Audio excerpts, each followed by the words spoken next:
அஸ்ஸலாமு அலைக்கும் வரஹ்மத்துல்லாஹி வபரகாத்துஹு. அல்ஹம்துலில்லாஹி ரபில் ஆலமீன். உது சம்பந்தமான ஒரு கேள்வி. அதாவது ஒருத்தர் விழுந்து காயப்பட்டுட்டார். அதில் காயப்பட்ட இடத்தில் கட்டு போட்டுட்டாங்க, பெண்டேஜ் கட்டியிருக்கிறாங்க, அல்லது கை உடைஞ்சு பிளாஸ்டர் கட்டியிருக்கிறாங்க, அல்ல ஆப்ரேஷன் பண்ணப்பட்டு பிளாஸ்டர் போட்டிருக்கிறாங்க, நோய்வாய்ப்பட்டிருக்கிறாங்க, சொக்ஸு கழட்ட முடியாது. இப்படிப்பட்ட நிலைகள் இருக்கும்போது எப்படி உது செய்து கொள்வது என்பதுதான் கேள்வி. அன்பார்ந்த சகோதரர்களே, ஜபீரத் சம்பந்தமாக, பெண்டேஜ் சம்பந்தமாக வரக்கூடிய ஹதீஸ், அலி பின் அபி தாலிப் ரலியல்லாஹு வரக்கூடிய எல்லா ஹதீஸ்களும் பலஈனமானவையாக இருக்கிறது. அதே இடத்தில் இப்னு உமர், அப்துல்லாஹ் இப்னு உமர் ரலியல்லாஹு அன்ஹுமா அவர்களுடைய ஒரு கூற்று, ஒரு செயல்பாடு மட்டும் சஹீஹாக பைஹக்கியில் வருகிறது.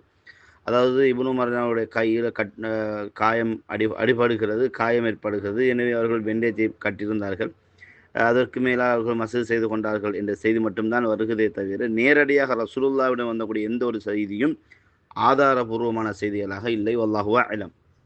என்றாலும் குறிப்பாக உது என்பதை குர்ஆன் நமக்கு கடமையாக்கி இருக்கிறது. சூரா மாயிதாவின் 6ஆம் வசனம், 5ஆம் அத்தியாயம் 6ஆம் வசனத்தில், யா அய்யுஹல்லதீன ஆமனு, ஈமான் கொண்டவர்களே, இதா குந்தும் இலா ஸலாத்தி, நீங்கள் தொழுகைக்காக தயாரானால், ஃபகசிலு உஜூஹக்கும், உங்கள் முகத்தை கழுவிக்கொள்ளுங்கள், கையை கழுவிக்கொள்ளுங்கள், தலையை மசூல் செய்து கொள்ளுங்கள், கால்களை கழுவிக்கொள்ளுங்கள் என்று குர்ஆன் சொல்கிறது. நபிகள் நாயகம் ஸல்லல்லாஹு அலைஹி வஸல்லம் அவர்கள் மேலதிகமான பல விடயங்களை சேர்த்து உதுவுடைய முழுமையை காட்டி தந்தார்கள். அந்த அடிப்படையில் நாம் உது செய்ய வேண்டும். அல்லாஹு தஆலா சொல்கிறான், வஇன் தஜிது மாஅன் வஇன் லம் தஜிது மாஅன், நீங்கள் தண்ணீரை பெற்றுக்கொள்ளவில்லை என்றால் ஃபதயம்மமு ஸஈதன் தய்யிபா, தூய்மையான மண்ணை கொண்டு தயம்மம் செய்து கொள்ளுங்கள். தண்ணீர் இல்லாத போது தயம்மம் செய்ய வேண்டும். ஆனால் அதிலிருந்து நபிகள் நாயகம் ஸல்லல்லாஹு அலைஹி வஸல்லம் அவர்கள் தண்ணீர் இருந்து நோய் ஏற்பட்டு விடுமோ என்று பயந்தால் கூட என்ன செய்யலாம்? தயம்மம் செய்யலாம். அம்ர் இப்னு ஆஸ் ரலியல்லாஹு அன்ஹு அவர்கள் ஒரு யுத்தத்திலிருந்து திரும்பி வரும்போது கடமையான குளிப்புக்குரியவராக மாறுறாங்க. அவங்க தொழுவிக்க வேண்டும். ஆனால் குளித்தால் உயிர் போய்விடுமோ என்று பயந்த அளவுக்கு குளிர், உடம்பில் காயம், தயம்மம் செய்துவிட்டு தொழுவித்தார்கள். ரசூலுல்லாஹை முறைப்பாடு செய்வது ரசூலுல்லாஹ் அதை வெறுக்கவும் இல்லை, அதை ஆட்சேபித்து பேசவும் இல்லை. எனவே தயம்மம், தண்ணீர் இருந்தாலும் பயன்படுத்த முடியவில்லை என்றால் தயம்மம் செய்து கொள்ளலாம் என்பதை இந்த செய்தி சொல்கிறது. நம்மில் பல பேர் கூதலுக்கு மாச்சல் பட்டு கூதல் தானே என்று என்ன செய்வார்கள்? தயம்மம் செய்கிறார்கள். இது மிக தவறாகும்.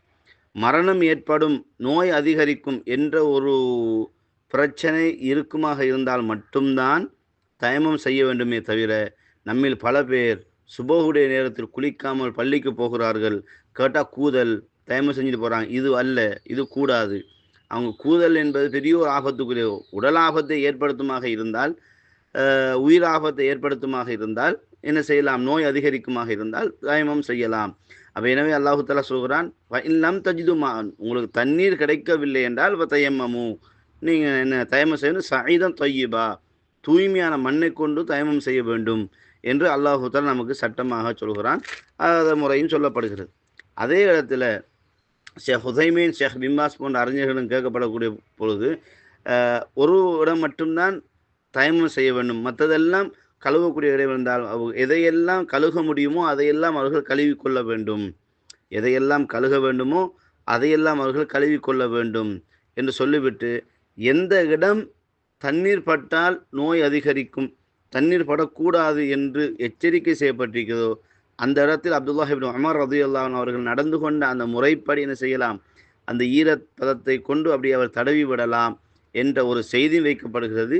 இன்னொரு செய்தி மேலதிகம் வைக்கப்படுகிறது, கழுக வேண்டிய இடம் கழுகப்படவில்லை என்றால் அந்த இடத்துக்காக அவர் தயம்மம் செய்து கொள்ள வேண்டும் என்ற கருத்தும் வைக்கப்படுகிறது. வல்லாஹு அலம். நம்ம இந்த விஷயத்தை பொறுத்த வரைக்கும் ஃபத்தகுல்லாஹ மஸ்ததஅதும், சக்திக்கு ஏற்ப அல்லாஹ்வை பயப்பட வேண்டும் என்றால் எந்த அளவு தூரம் தண்ணீர் பயன்படுத்த முடியுமோ அந்த அளவு தூரம் தண்ணீரை பயன்படுத்திவிட்டு, எந்த இடம் தண்ணீரை பயன்படுத்த முடியவில்லையோ அந்த இடத்துக்கு தண்ணீரை கொண்டு தடவி விடுதல் போதுமான காரியமாக இருக்கிறது. வல்லாஹு அலம்.